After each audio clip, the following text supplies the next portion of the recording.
Good morning सगळ्यांना. आणि Shilpa online आहे, पण बाकी सगळ्यांचं स्वागत. ऑफलाईन आपण पहिल्यांदाच भेटतोय सगळेजण. जे काही जणांनाच मी भेटलेली आहे प्रत्यक्ष. तर आजच्या आपल्या सत्राचा उद्देश असा आहे की आपण जे आतापर्यंत बोलतोय, शिकतोय, ते सगळं आपण असं अगदी सोप्या भाषेत म्हणलं तर ते थिअरी मध्ये ठीक आहे, पण ते सगळं त्याचा काय उपयोग म्हणजे असा प्रश्न असतो की हे असं ऐकायला छान वाटतं आणि माहीत करून घ्यायला पण छान वाटतं. आणि मग भारतीय तत्वज्ञान मध्ये केवढं भांडार आहे ज्ञानाचं, तर सगळं छान वाटतं आपल्याला. पण मग आता मी त्याचं काय करू, असा मोठा प्रश्न असतो. तर ते आपल्या सगळ्या सत्रांमधून सतत मी बोलत राहिलीये, घरोटे सरांच्याही सत्रात आपण तेच ऐकतो आहे की या सगळ्याच अभ्यासाचा जो भाग आहे, तो अभ्यासाचा भाग म्हणजे फक्त प्राणायाम आणि ध्यान. हे हे दोनच मार्ग आहेत. हे सगळं जे काही ज्ञान आहे ते प्रॅक्टिकल मध्ये उतरवण्याचे. कारण आपण आपण ज्या वेळेला हे सगळं माझ्या दैनंदिन आयुष्यामध्ये आता मला वापरायचं आहे असा जेव्हा विचार करतो, तेव्हा असं अजिबातच होणार नाही की मला असे काहीतरी खूप कठीण प्रसंग माझ्या डेली लाईफ मध्ये येत आहेत आणि एका मागोमाग एक येत आहेत, किंवा क्वचित प्रसंग आला तर अचानक मला नाही, मी म्हणजे द्रष्टा आणि हे सगळं काही मला, असं काही आपण स्विच करू शकणार नाही, तसं होणार नाही. तर मग ते ते कसं करायचं? तर ती म्हणजे योगसूत्रात जसं सांगितलंय तसं दीर्घकाल आणि निरंतर अभ्यासानेच फक्त ते करायचं. मग तो अभ्यास कुठे करायचा? तर जसं खेळामध्ये ग्राउंडवर प्रॅक्टिस करतात आणि मॅच असते त्यावेळेला मॅच मध्ये जाऊन खेळतात, पण आपण अचानक मॅच मध्ये गेलो आणि खेळायला लागलो तर ते शक्य होणार नाही.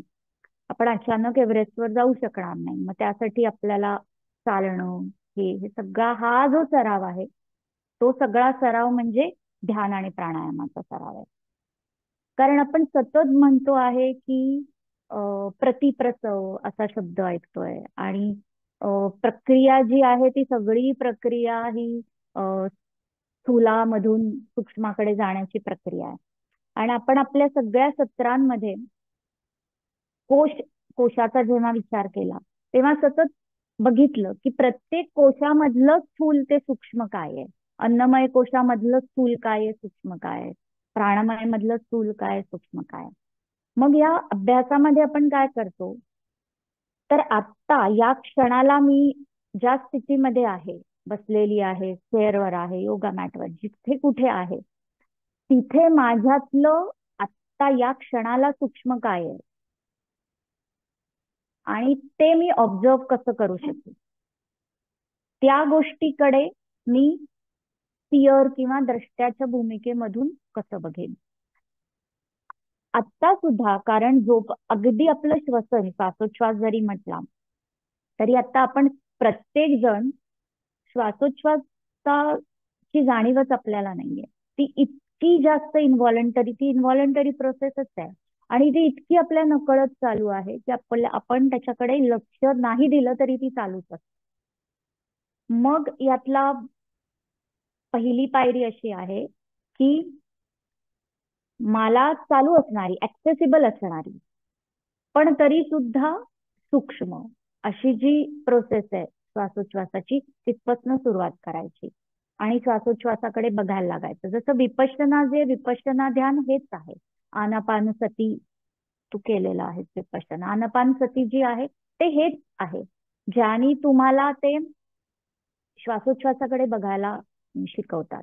कारण ज्या वेळेला ही अदरवाईज इनव्हॉलंटरी असलेली जी प्रक्रिया आहे, ती जेव्हा आपण आपल्या व्हॉलंटरी कंट्रोल खाली आणतो तेव्हा आपल्याला आतमध्ये तो एक सेन्स येतो की हा, म्हणजे सूक्ष्म गोष्टी ज्या आहेत त्या एकतर मला ऍक्सेसिबल आहेत, असं नाहीये की अजिबातच ऍक्सेसिबल नाहीये. आणि मग त्या तो एक सेन्स आला, कंट्रोलचा सेन्स आला की अदरवाईज इनव्हॉलंटरी चालू असलेली प्रक्रिया मी ऐच्छिक नियंत्रणाखाली आणून ती वळवू शकते. की मग ती सवय म्हणजे न्यूरोप्लास्टिसिटी आहे ना ही. न्यूरोप्लास्टिसिटी मध्ये आपण ब्रेन मध्ये वेगवेगळे नवीन नवीन पाथवेज क्रिएट करतो आणि ते फक्त सवयीनीच येतात. मग हा जर पाथवे क्रिएट करायचा आहे आपल्याला की मला अदरवाईज सरफेस लेवलला न जाणवणाऱ्या गोष्टींकडे बघण्याचा आणि त्या ऑब्झर्वरच्या भूमिकेमध्ये जाण्याचा, तर मग ही सर्वात सोपी क्रिया आहे अभ्यास करण्यासाठीची. मग आता जेव्हा आपण असं म्हणतो तेव्हा आपल्याला प्राणायाम हा सर्वात उत्तम मार्ग असतो. आता प्राणायाम सुद्धा जेव्हा करायचा, आपण आता दोन दृष्टीने प्राणायामाकडे बघू शकतो. एक दृष्टिकोन असा आहे की जसं आपण घरवटे सरांच्या लेक्चरमध्ये पाहिलं नंतरच्या दोन कुंडलिनी, हा, तर त्या कुंडलिनी जागृती हा तर म्हणजे ती समाधीच आहे हठयोगामधली. तर आपल्यापैकी प्रत्येकाचा आत्ता कुंडलिनी जागृती हा उद्देश असेल असं नाही. आपण आता जेव्हा डे टू डे लाईफ असा विचार करतोय त्यावेळेला मग आपल्याला तेवढी प्राणायामाची प्रॅक्टिस करायची आहे का आणि त्या दिशेने जायचंय का, हा एक भाग झाला. आणि दुसरा प्राणायामाचा भाग आहे जो पतंजली मुनींनी सांगितलेला आहे, तो वेगळा आहे. पतंजली मुनींनी सांगितलेला जो प्राणायामाचा भाग आहे तो आपल्याला अक्षरशः दैनंदिन जीवनामध्ये अप्लाय करता येईल असा प्राणायामाचा भाग आहे. नाहीतर काय होतं, जेव्हा आपण प्राणायाम असं शब्द उच्चारतो तेव्हा प्राणायाम म्हटलं की आपल्याला प्राणायामाची नावच आठवतात. अनुलोम विलोम, भ्रामरी, भस्त्रिका, शीतली, शीतकारी, हे सगळे म्हणजे हे म्हणजे प्राणायाम. एवढंच आपल्याला माहिती. मग आपण फक्त त्या ह्याच्यामध्ये जातो की मग मी अनुलोम विलोमचे किती राऊंड करू, मग मी भ्रामरीचे किती राऊंड करू, मग मी आधी भ्रामरी करू का आधी अनुलोम विलोम करू, मग मला हाय ब्लड प्रेशर आहे तर मग मी हा करू का तो नको करू, मग मी डाव्या नाकपुडीतनं श्वास घेऊ उजवीतनं सोडू का उजव्यातनं घेऊ डाव्यातनं सोडू का, काय. हे सगळेच प्रश्न आपल्या पुढे येतात. आणि खरं सांगायचं तर ह्याची सुद्धा हे प्रश्न पडण्याच्या आधीच खूप मोठी प्रोसेस आहे प्राणायामाची. म्हणजे अचानक आपण उठलो आणि अनुलोम विलोम करायला लागून आपल्याला त्याचे फायदे मिळायला लागले असं नाही होत फ्रँकली. त्यामुळे कितीही आपण ते केलं, 5 मिनिटं केलं, 10 मिनिटं केलं, तर त्याचं नाही आपल्याला पाहिजे तो फायदा होणार. आणि मग होतं असं की आपण काय मॅक्सिमम 1 महिना करू, तेही खूप. जर रोज 1 महिना केलं तरी होणार त्याचा फायदा. पण होतं असं की ती प्रोसेसच इतकी सटल आहे की ते करत असताना आपल्याला कळतच नाही काय होतंय ना. आपलं लक्ष पुन्हा स्थूलाकडेच जातं. आपलं लक्ष जातं की माझी डावी नाकपुडी बंदच आहे, त्यातनं हवा आतच येत नाहीये, किंवा अशाच गोष्टींकडे लक्ष जातं. आणि मग त्याचा जो उद्देश आहे तो बाजूला राहतो आणि आपण परत तिथेच अडकतो जिथे आपल्याला नाही राहायचंय. आपण स्थूल ते सूक्ष्म म्हणतोय पण आपण काही तिथे जाऊ शकत नाही. आणि म्हणून प्राणायामाचा अभ्यास जो पतंजली मुनींनी सांगितलेला आहे तो आहे देश काल संख्या, असे 3 पॅरामीटर्स आहेत. हा, म्हणजे तस्मिन सती देशकाल संख्याभिः परिदृष्टो अशी व्याख्या आहे प्राणायाम. तर त्याची तस्मिन सती म्हणजे त्यानंतर. तर त्यानंतर म्हणजे काय, तर आसन तुमचं स्थिर झाल्यानंतर. त्यामुळे प्राणायामाच्याही आधीची प्रोसेस आहे आसन. आणि आसन म्हणजे काय, तर पुन्हा पतंजली मुनींनी, मी जसं प्राणायामाच्या बाबतीत म्हटलं की प्राणायाम म्हटलं की आपल्याला ही नावं आठवतात, तसंच आसनम म्हटलं की आपल्याला नावं आठवतात. पद्मासन असेल, अर्धमत्स्येंद्रासन, भुजंगासन, धनुरासन, हे आसन, ते ही सगळी नावं आठवतात. पुन्हा पतंजली मुनींनी जसं प्राणायामाची नावं एकही नाव सांगितलं नाही प्राणायामाचं पतंजली योगसूत्रामध्ये. मी जी नावं घेतली ते एकही नाव अख्ख्या 195 सूत्रामध्ये कुठेही नाही. हा एकच, हे एकच सूत्र आहे.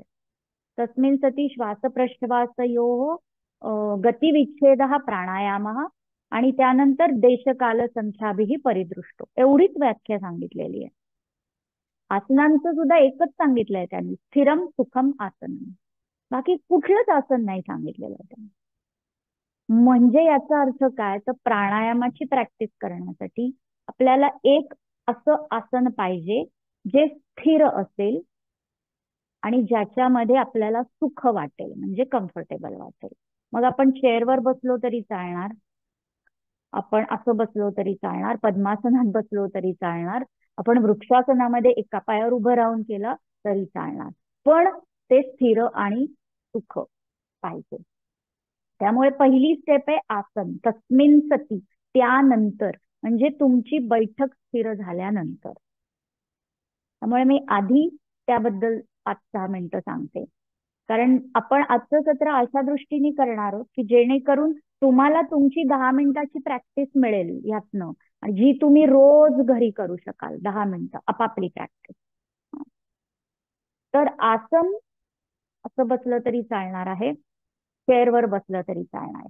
फक्त एक गोष्ट आहे, चेअरवर बसा किंवा खाली बसा, आपण मागे रेलून नाही बसायचे. म्हणूनच या चेअर त्याला पाठीला हे नाहीये, मागे रेलून नाही बसायचे आपल्याला.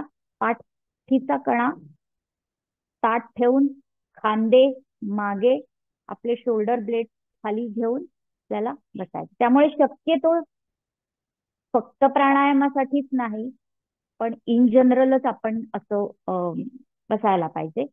पण तरी निदान आपण जेव्हा 10 मिनिटं प्राणायामाची प्रॅक्टिस करू तेव्हा.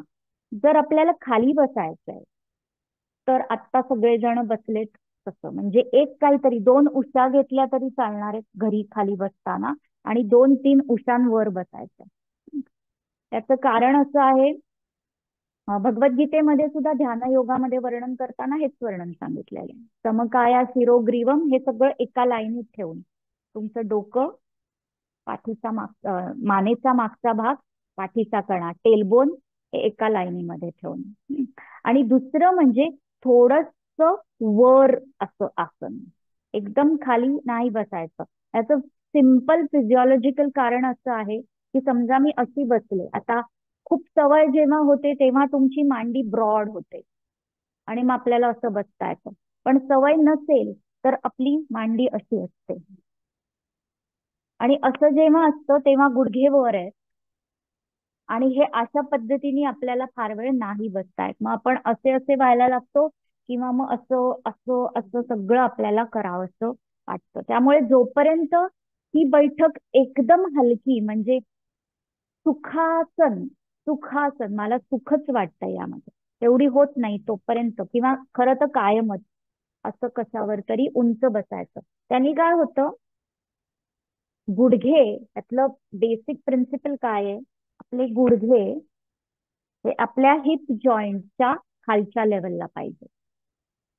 गुडघे हिप जॉईंटच्या लेवलला किंवा त्याच्या वरच्या लेवलला असता कामा नये, मग आपल्याला जास्त वेळ नाही बसता येणार. गुडघे जितके खाली तितकी बैठक स्थिर होणार. आणि ते केल्यावर सुद्धा हे पाय असे क्रॉस न करता, कारण परत अँकल हा काफ खाली आला की थोड्या वेळाने त्याच्या वजनाने त्याला मुंग्यायला लागणार. जितकी आपण ब्रॉड करू शकतो ही बैठक, कारण ट्रायपॉड सारखं आहे ना हे, जितकं ब्रॉड बेस तितकी बैठक स्थिर. त्यामुळे हे ब्रॉड आणि गुडघे हिप जॉईंटच्या खालच्या बाजूला असं बसायचं. आपण जर चेअरवर बसत असू तर चेअरवरही अशा पद्धतीने बसायचं की आपले पाय पूर्ण खाली टेकलेले पाहिजेत, आणि तुम्ही थोडस नंतर पुढे सरकून बसा. आपले पाय जर चेअरवर खाली टेकत नसतील तर पुन्हा काहीतरी घ्यायचं पायाखाली, जेणेकरून पावलं आपली पूर्ण टेकलेली पाहिजेत. तर हे आसन, जे हे झालं एकदा की मग आपण प्राणायामाकडे जाऊ शकतो. सुरुवातीला जरी आपल्याला या आसनामध्ये स्थिर बसता आलं नाही ना, आपल्याला थोडंसं हलावंसं वाटलं तर ठीक आहे, त्याने काही फरक नाही पडणार. पण शक्यतोवर आपण जसं झोपण्यासाठी ज्या सगळ्या अरेंजमेंट करतो, की आपण बेडरूमचं इंटिरियर करताना की पडदा अमुक कलरचा, मग इथे लाईट आणि असं, आणि हे सगळं का करतो आपण, तर छान झोप लागावी म्हणून. म्हणजे हे सगळ्या अरेंजमेंट म्हणजे ह्या आहेत.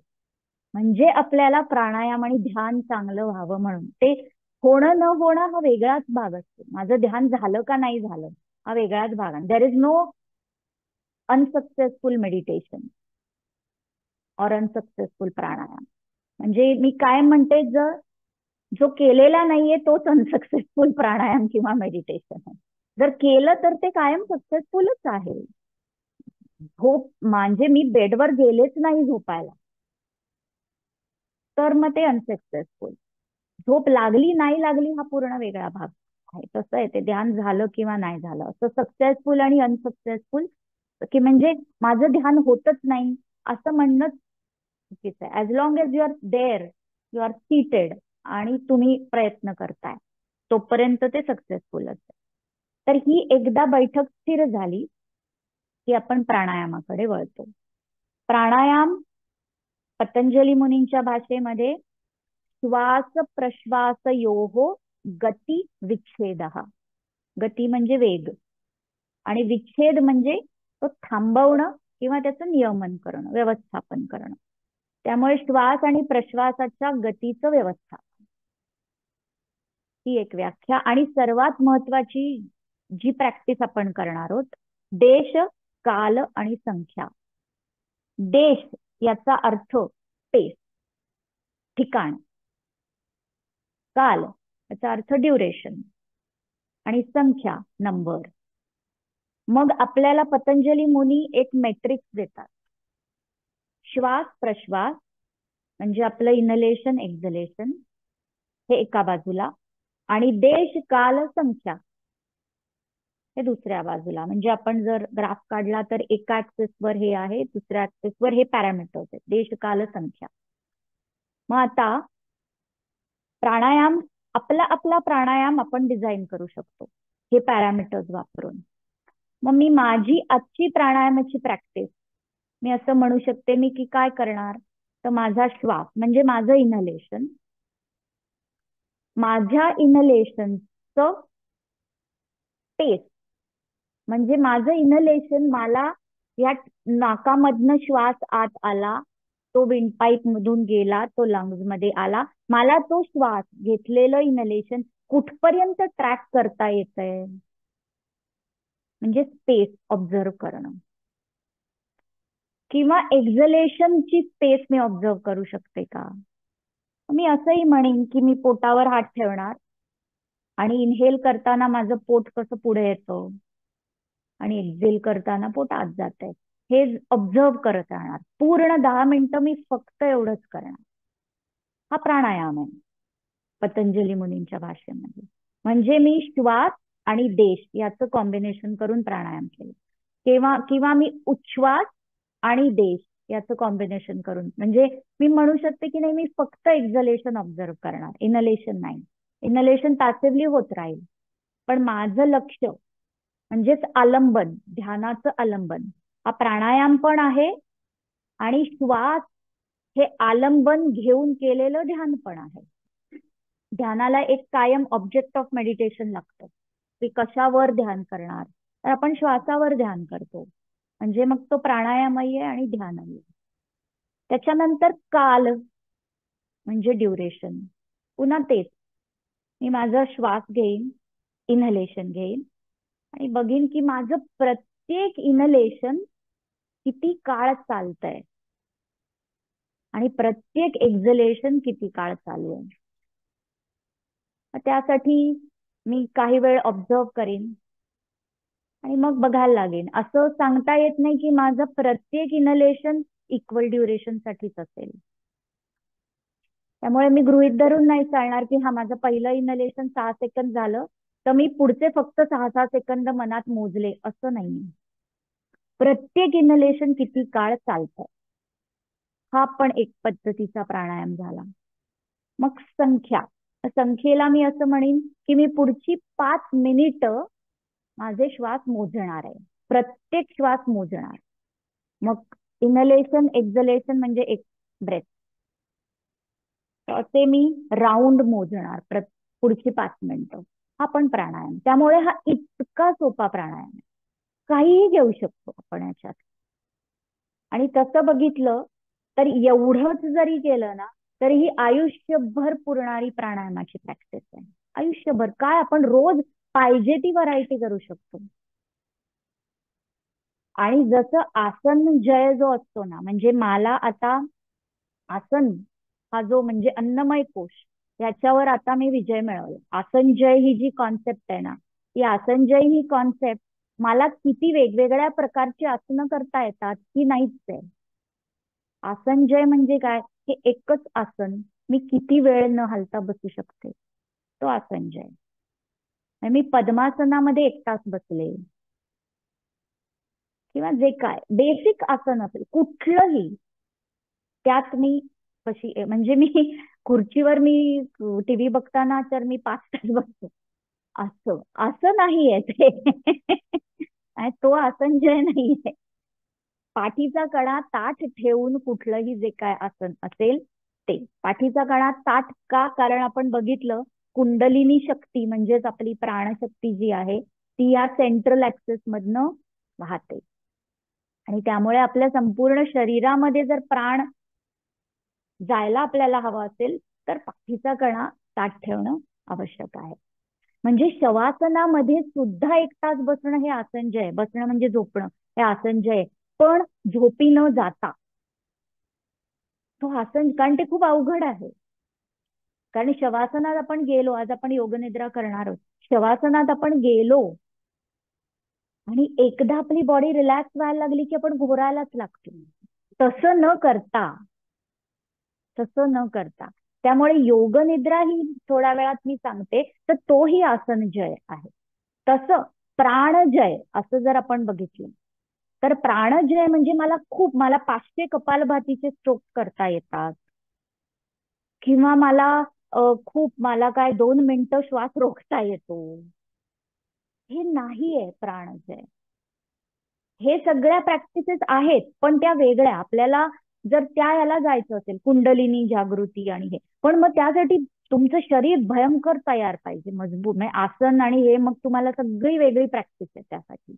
पूर्ण वेगळा ट्रॅक आहे तो. पण आपण जर त्यामुळे तो आपण माहिती म्हणून माहित करून घेतला की तो काय ट्रॅक आहे. पण आपण जर या डेली ह्याच्यामधला प्राणजय जर बघितला, तर मला जे काही मी पॅरामीटर ठरवीन, देश काल संख्या, ते मला 10 मिनिट त्यावर माझं मन स्थिर करता येतंय का, तो म्हणजे प्राणजय झाला. तर तो प्राणायाम.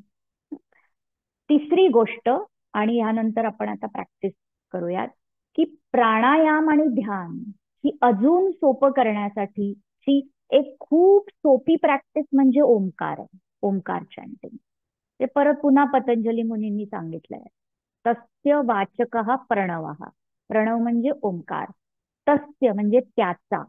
वाचक याचा अर्थ ह्याचं नाव घेतल्याने त्याच्यापर्यंत जातो, असा वाहक, वाचक, स्पोक्सपर्सन असंही म्हणू शकतो. म्हणजे ईश्वराचा, त्याचा म्हणजे ईश्वराचा.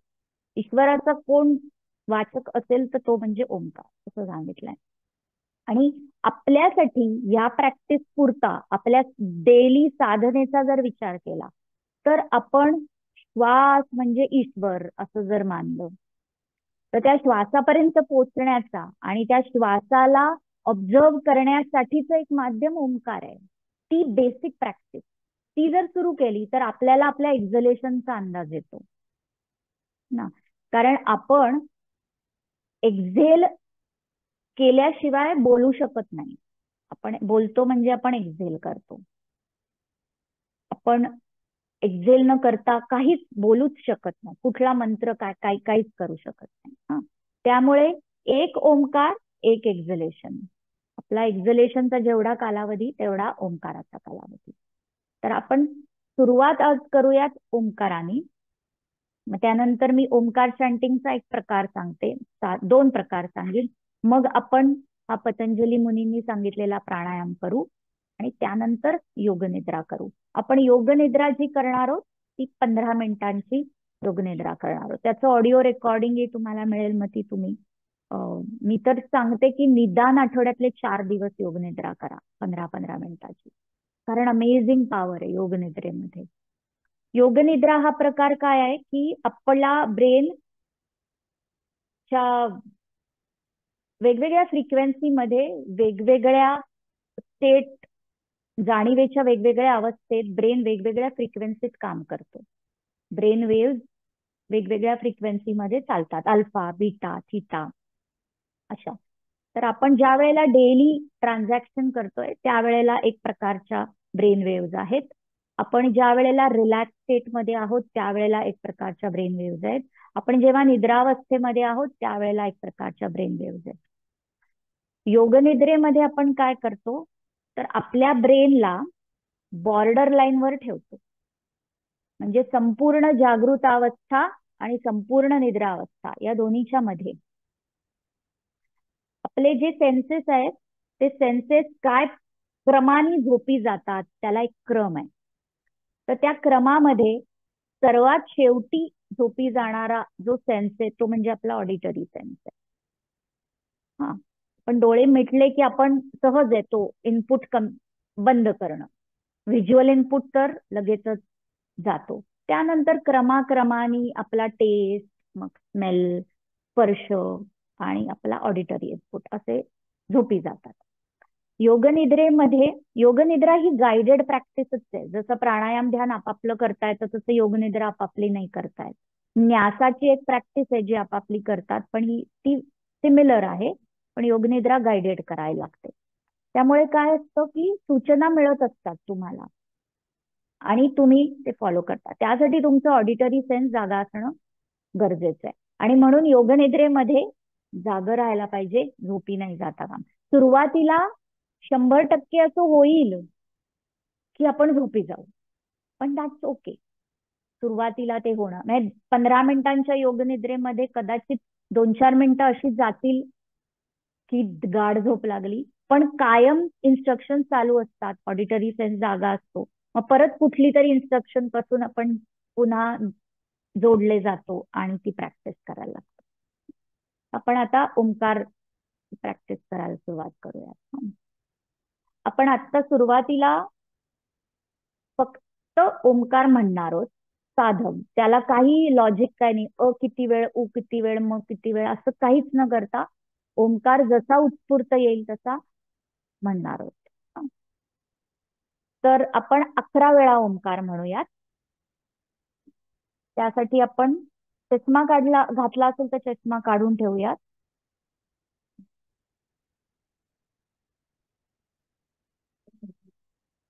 सांगतो. ओके. चष्मा काढल्यानंतर बैठक स्थितीमध्ये यायचं. 2 ऑप्शन्स आहेत, 3 ऑप्शन्स आहेत रादर मुद्रेचे. एक ऑप्शन आहे तुम्ही हात कम्फर्टेबली गुडघ्यावर ठेवू शकता असे. दुसरा ऑप्शन आहे ध्यान मुद्रा, म्हणजे तळहात वर आणि तर्जनी आणि अंगठा जोडलेला. ध्यान मुद्रा किंवा ज्ञान मुद्रा.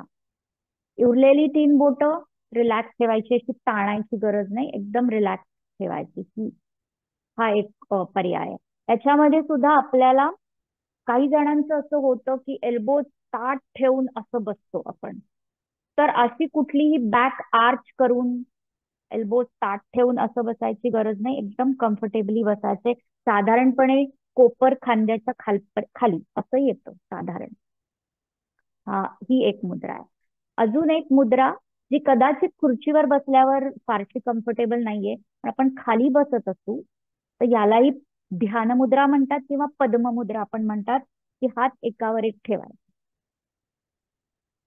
ही सुद्धा म्हणजे माझी वैयक्तिक ही सर्वात आवडीची मुद्रा आहे. असं करू शकतो किंवा तुमची बोट एकदम सहज इंटरलॉक करायची आणि अशी ठेवायची. यानी काय होतं तर मला हे खांद्यासाठी खूप कम्फर्टेबल वाटतं. त्यांनी तुमचे खांदे, मान हे सगळं रिलॅक्स राहतं आणि खांदे आपोआप खाली येतात. म्हणजे एक पुल मिळतो, शोल्डर ब्लेड्सला खाली ओढण्यासाठी पुल मिळतो. इथे असं होऊ शकतं काही वेळेला आपल्या नकळत, असं करायला लागतं. तर ही एक मुद्रा आहे. या तिन्हीपैकी हे असं, हे किंवा ही मुद्रा, ही कुठली मुद्रा करू शकतो. आणि डोळे मिटा. डोळे मिटण्यासाठीची एक टिप अशी की आपण विचार करायला लागायचं की आपले डोळे हे नाकाच्या टिपकडे जात आहे, नासाग्र दृष्टी. म्हणजे ते खरं तर अर्धोन्मीलित असं सांगितलंय, म्हणजे अर्धे उघडे अर्धे बंद, म्हणजे इथे बघणं. तर शांत स्थिर दृष्टी आणि हळूहळू पापण्या बंद करून नासाग्र दृष्टी येऊयात स्थितीमध्ये.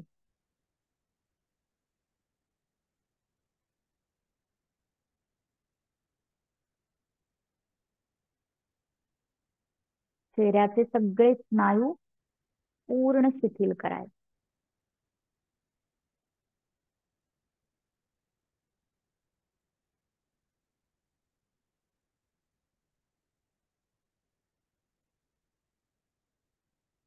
आपल्या शरीराच्या स्थितीची जाणीव होऊ द्यायची.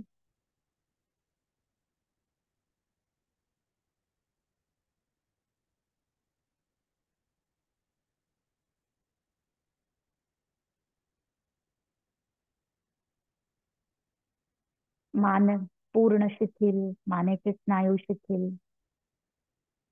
खांदे शिथिल.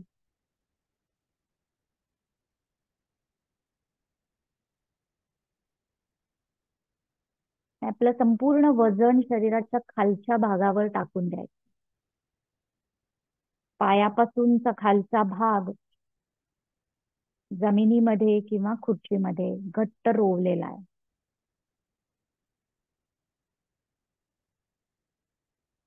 आणि पाठीचा कणा ते थेट माथ्यापर्यंत शरीर पूर्ण हलकं आहे.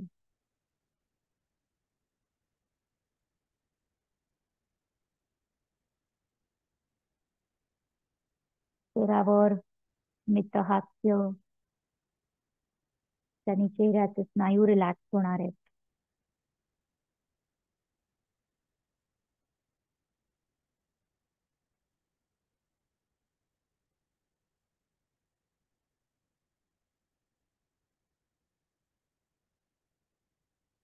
त्या बेलचा, घंटेचा आवाज ऐकू येईल.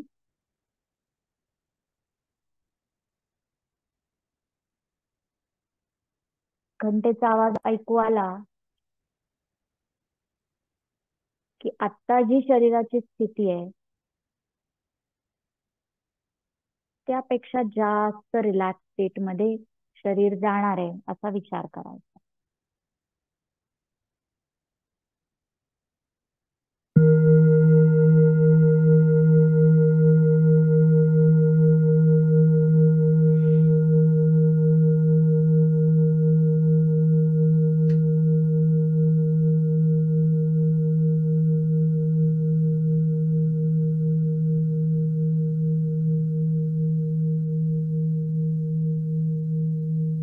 स्थिरता आणि शिथिलता, स्थैर्य आणि शैथिल्य.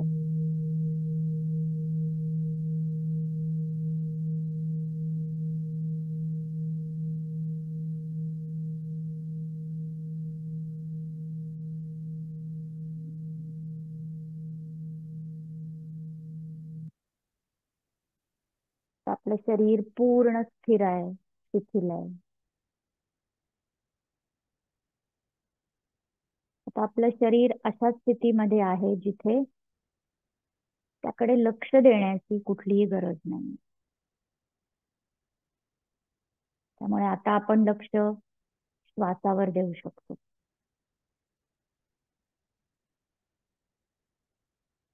ती नैसर्गिकरित्या आपला श्वास कसा चालू आहे ते बघूयात. श्वासोच्छवासाच्या प्रक्रियेत कोणताही बदल करायची गरज नाही. सहज श्वास कसा चालू आहे ते बघायचं.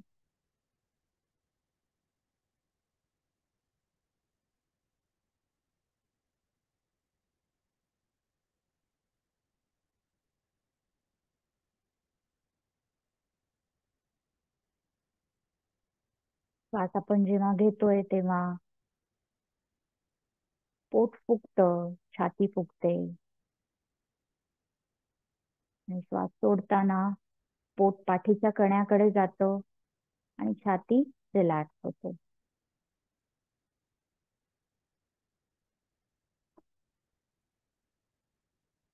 काळजीपूर्वक बघा, श्वास घेताना पोट फुगतंय ना? श्वास सोडताना पोट पाठीच्या कण्याकडे जात आहे. ही क्रिया उलटी होत असेल तर ती दुरुस्त करायची. एखाद्या फुग्याप्रमाणे हवा आत गेली की पोट आणि छाती फुगणार. हवा बाहेर पडताना पोट पाठीच्या कण्याकडे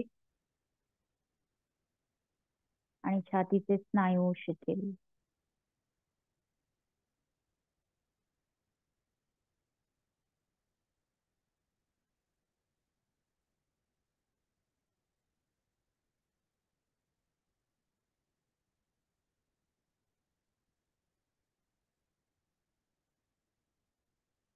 आता आपण एक दीर्घ श्वास घेणार आहे आणि आपलं पूर्ण लक्ष आपल्या उच्छ्वासावर असणार आहे.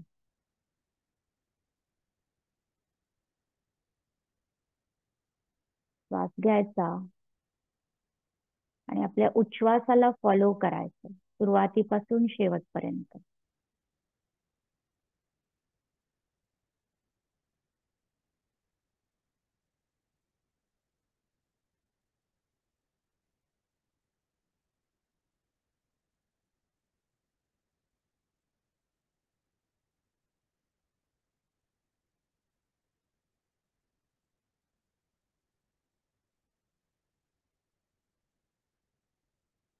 आता आपण ओंकार म्हणायला सुरुवात करू. आपला एक ओंकार म्हणजे आपला एक उच्छ्वास. जेवढा वेळ चालतोय तेवढा वेळ आपला एक ओंकार चालणार. प्रत्येक ओंकार म्हणताना मी शरीराच्या एकेका भागाचं नाव घेईन. आपलं लक्ष फक्त त्या भागाकडे घेऊन जायचं आणि ओंकार म्हणायचं.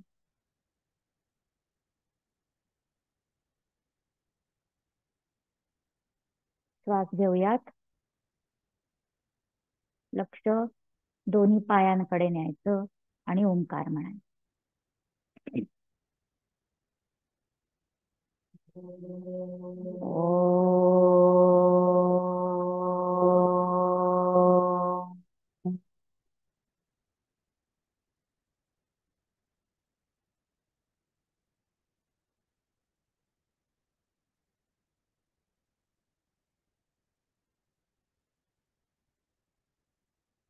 दोन्ही हात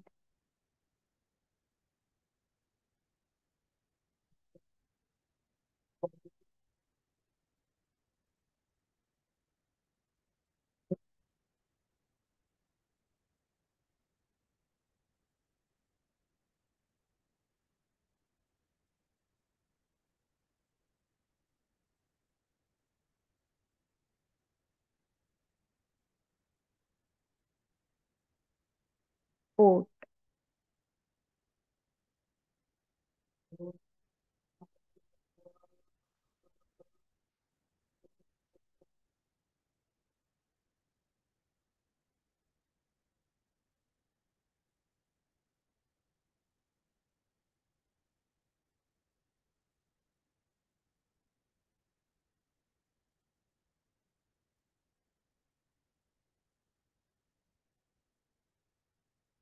छाती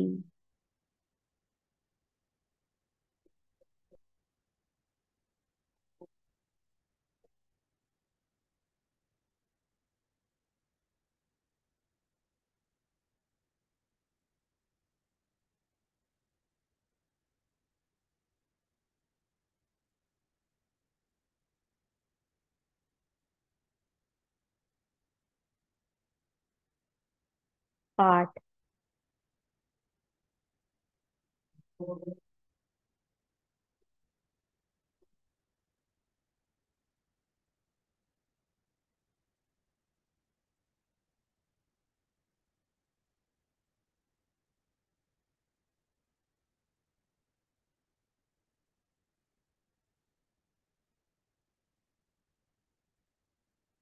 मान.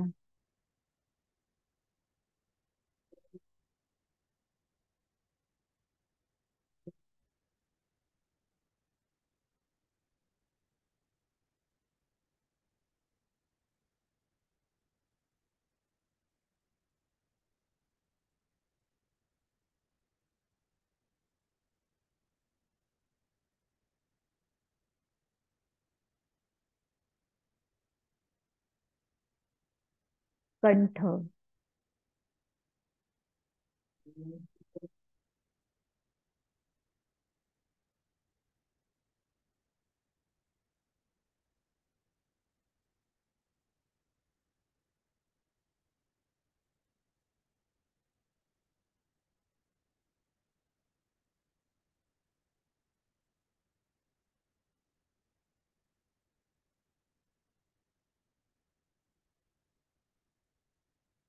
जीभ.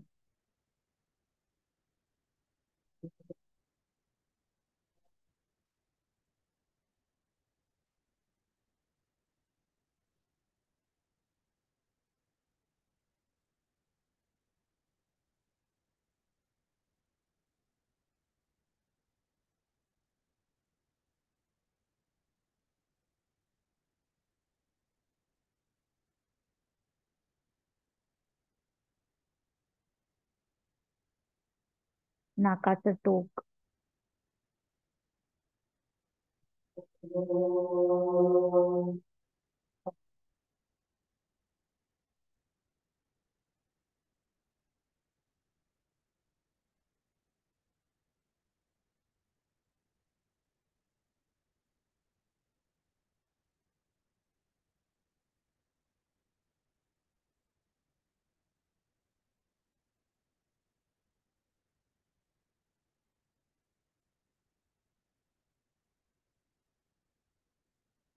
भ्रूमध्य, दोन भुवयांच्या मधली जागा.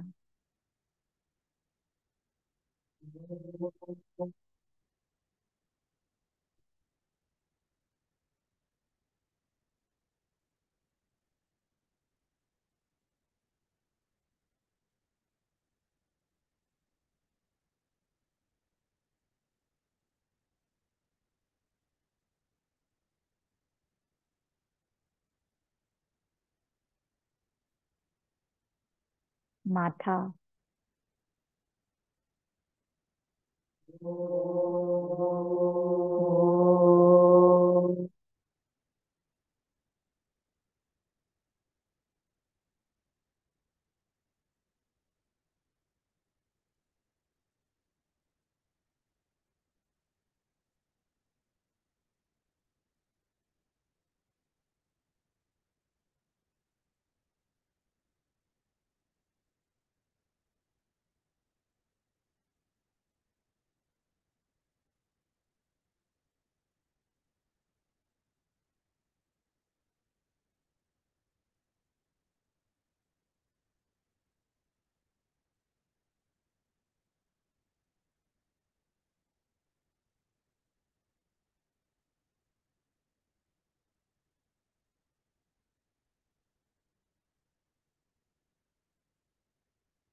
तर आपण अजून 5 वेळा ओंकार म्हणणार आहोत.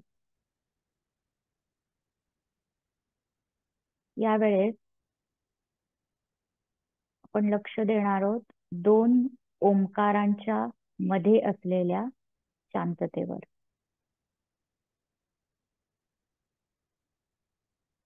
ओंकाराचा आवाज शांततेमध्ये विलीन होताना तो जो क्षण आहे त्या क्षणावर लक्ष केंद्रित करायचं. श्वास घ्यायचा आणि ओंकार म्हणायचा.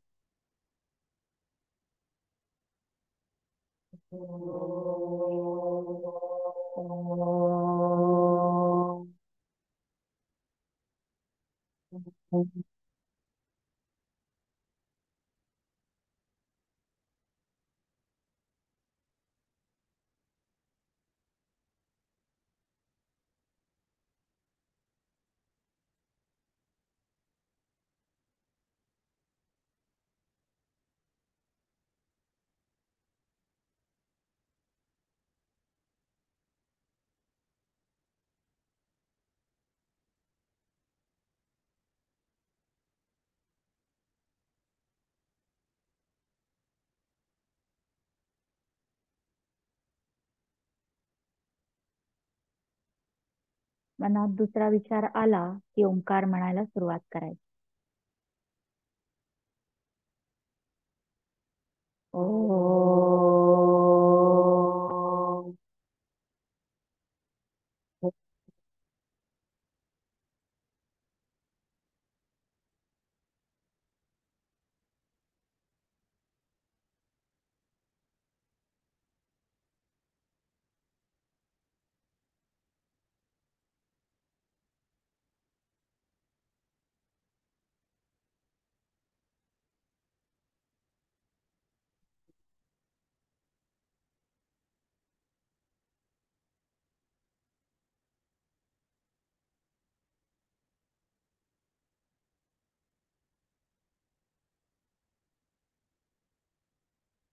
ओ.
लक्ष द्यायचंय फक्त आत्ता या क्षणाला, शरीराची, मनाची, श्वासाची जी स्थिती आहे त्याकडे.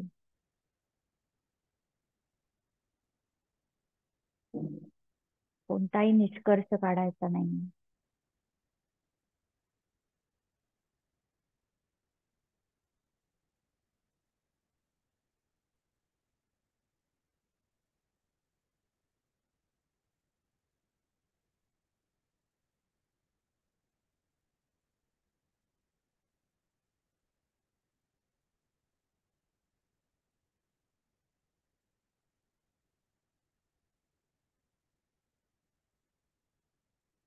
श्वास पूर्ण सोडून देऊयात. तळहात एकमेकांवर घासायचे. हात चेहऱ्यावर, डोळ्यांवर, आणि सावकाश डोळे उघडूया.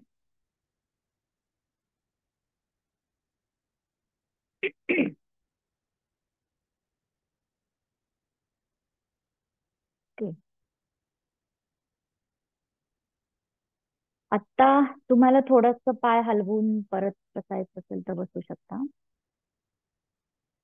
तर आत्ता आपण जो सराव केला, तो सराव म्हणजे आपण जे शिकलोय त्याच्याशी जर तो मॅप करायचा असेल, तर तुम्हाला आठवत असेल तर मी निरोध क्षण ही एक संकल्पना सांगितली होती. आणि आपण म्हटलं होतं की तो निरोध क्षण आपल्याला जितका जास्त लांबवता येईल तितका आपण चित्तवृत्ती निरोधाच्या जवळ जाऊ. तर आपण ज्या वेळेला याचं निरीक्षण करतो ओंकाराच्या नंतरच्या शांततेचं, तो म्हणजे निरोध क्षण. आणि तो आपल्या प्रत्येकाला तो कळतो, आपल्याला अनुभवता येतो. तो किती वेळ पकडून ठेवता येतो हे आपापला. आणि ही प्रॅक्टिस जेव्हा आपली आपली करतो तेव्हा आपण अर्थात तो जास्त वेळ पकडून ठेवू शकतो. हं. आता साहजिकच ग्रुपमध्ये आहोत त्यामुळे आपल्याला योग्यासाठी ही डिस्ट्रॅक्शन्स नाहीयेत पण आपल्यासाठी आहेत. खरा योगी असेल त्याला इट वोंट मॅटर की ग्रुपमध्ये आहे का कशामध्ये आहे, कारण तो निरोध क्षण आपापलाच त्याला पकडता येईल. पण तो सराव आहे. आणि ज्या वेळेला आपण आपल्या ब्रेनला ही सवयच लावतो की आवाजामधल्या शांततेकडे बघायचं, मग आपल्याला तो फरक नाही पडत की आवाज आहे, गोंगाट आहे, हे आहे ते. आणि तो जो किऑस म्हणजे एक्झिस्टिंग इन किऑस, तो जो भाग आहे तो म्हणजे तो निरोध क्षण आहे. आणि ही आपण आता ओंकार 11 आणि मग 5 असं म्हटलं तर ही 10 मिनिटांची प्रॅक्टिस आहे फक्त. निरोध क्षण वाढवता आला तर मग ती खूप वेळ होऊ शकते. पण तसं त्यामुळे ती 11 म्हणायचे का 2च म्हणायचे 10 मिनिटात, दॅट डझंट मॅटर. त्यामुळे इथे महत्व 11 का 15 का 21 याला अजिबात नाही. त्यामुळे हा प्रश्न इथे येत नाही. तुम्हाला असं सांगितलं की असे प्रश्न येतात की मग 11 कसं मोजू, मग 11च्या ऐवजी 13 झाले तर चालेल का, माझे 21 होतात ते कळतच नाही मला. आपण त्याच्याकडे लक्षच नाही देतो अजिबात की ते किती होत आहेत, कारण आपला उद्देश आहे तो निरोध क्षण पकडणं. आणि तो सुद्धा परत पतंजली मुनींच्याच भाषेत तो प्रयत्न शैथिल्यानेच झाला पाहिजे.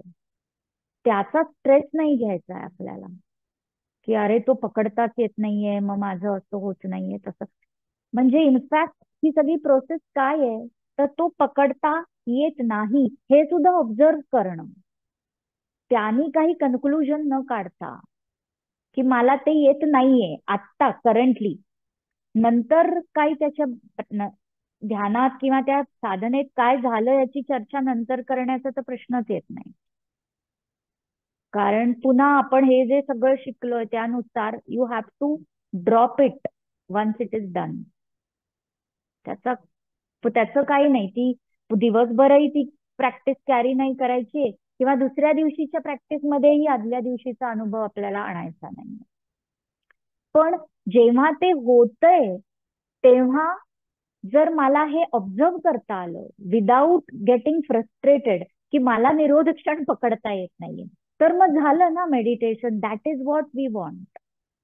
की जे होतंय ते त्याला रिॲक्ट न करता नुसतं ऑब्झर्व करता येणं. मला होत नाही किंवा मी डिस्ट्रॅक्ट होतीये किंवा आय एम थिंकिंग,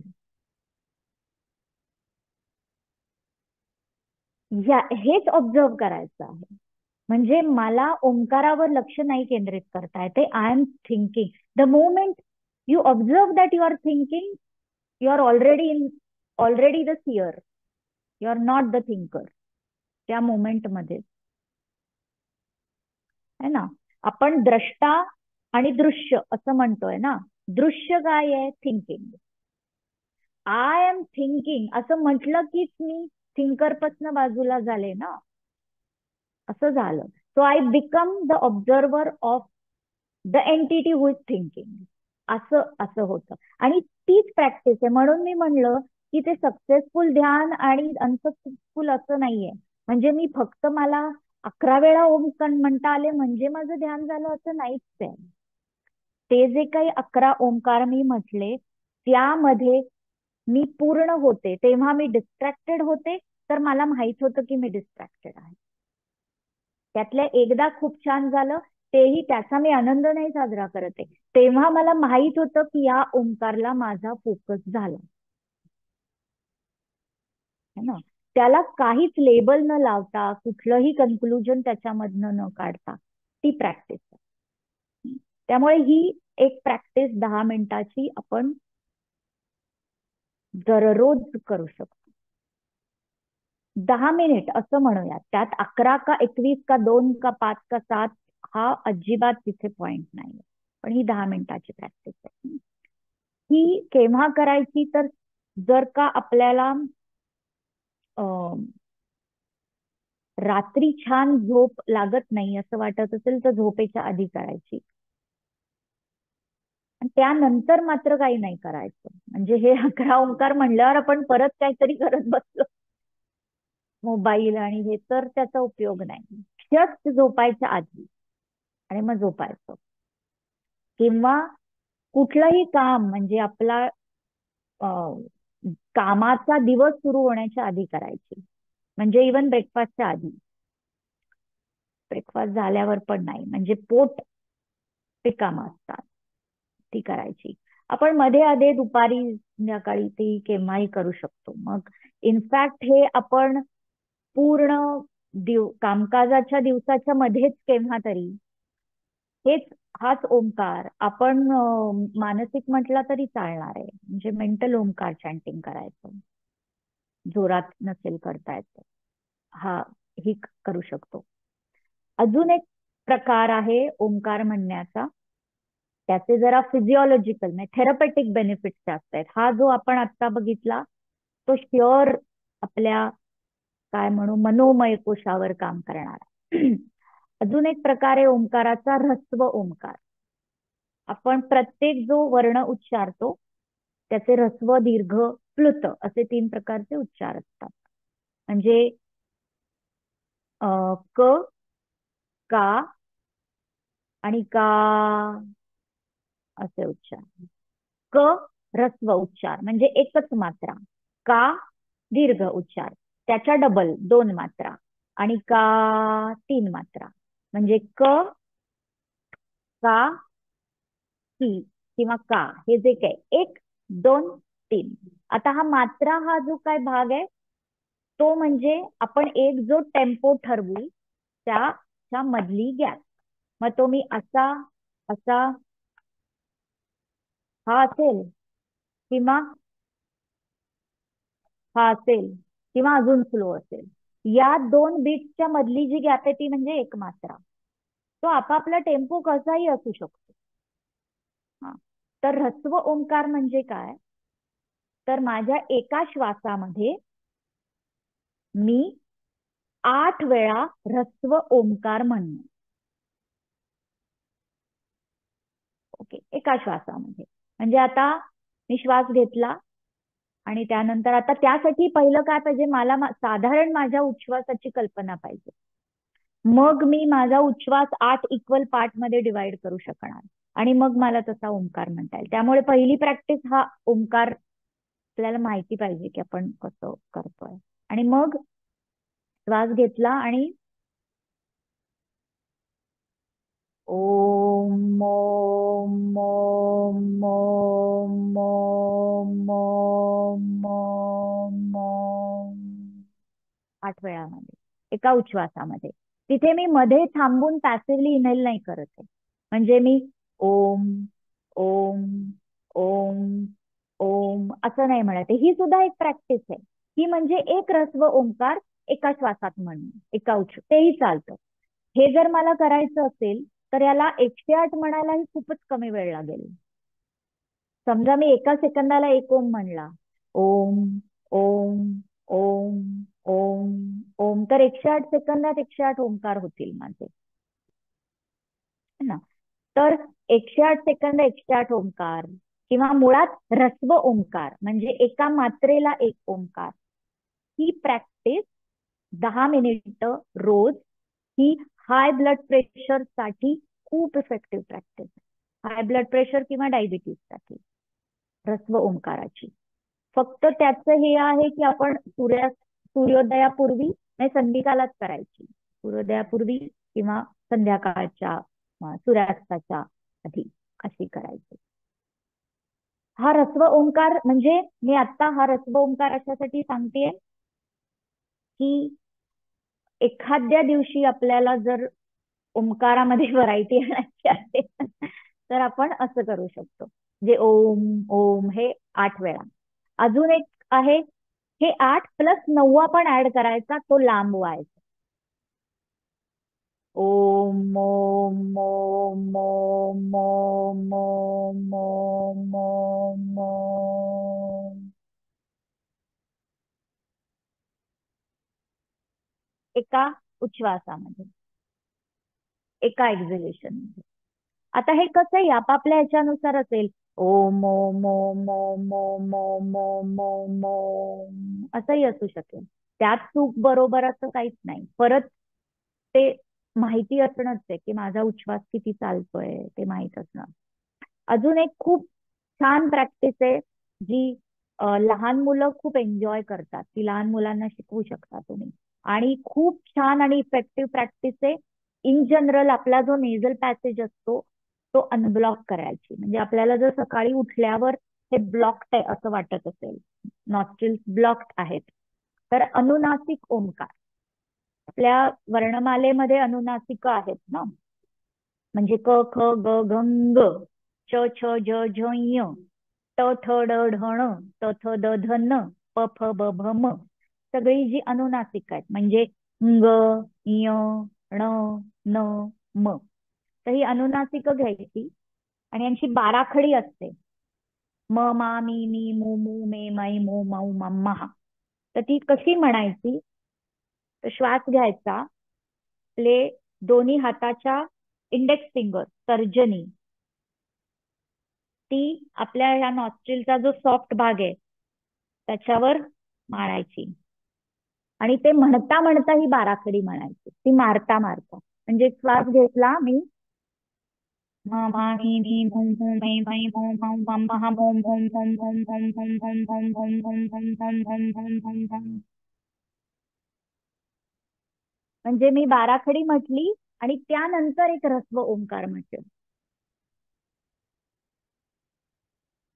हा नेझल पॅसेज क्लिनिंग करण्याचा. म्हणजे हे तुम्ही ओंकार म्हणायच्या आधी हे 2-4 राऊंड केले तर नॉस्ट्रिल्स ज्या चोक झालेल्या असतील त्या मोकळ्या होतील आणि मग ओंकार म्हणू शकतो आपण.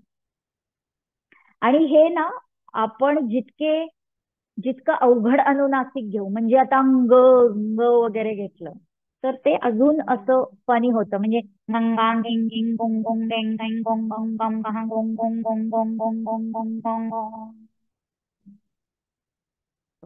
ण, त्याच्यानंतर य य या इ यू यू य असं.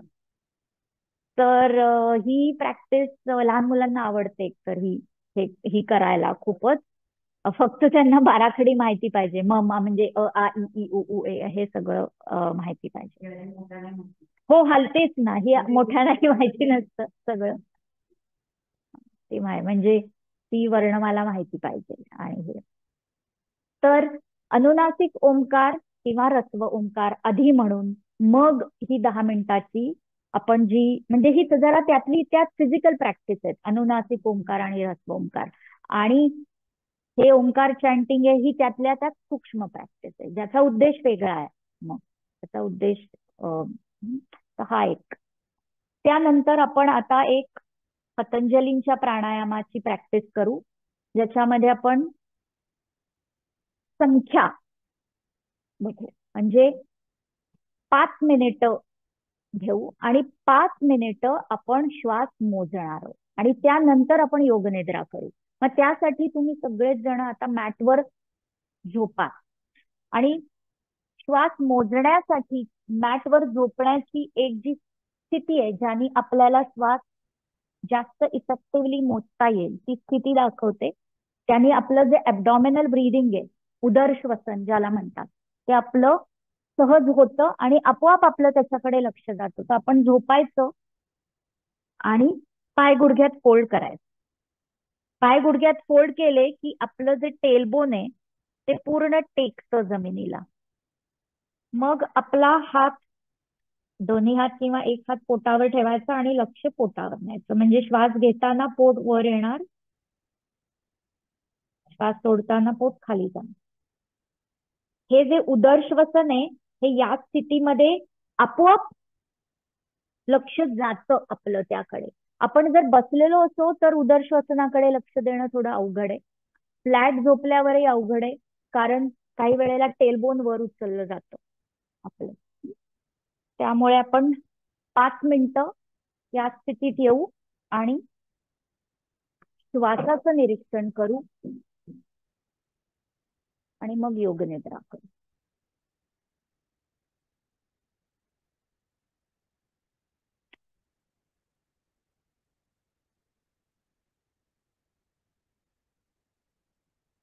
दोन्ही पाय गुडघ्यात फोल्ड करूयात.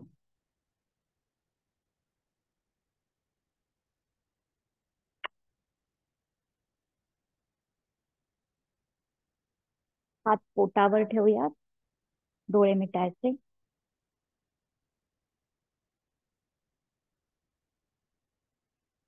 पायामध्ये कम्फर्टेबल अंतर.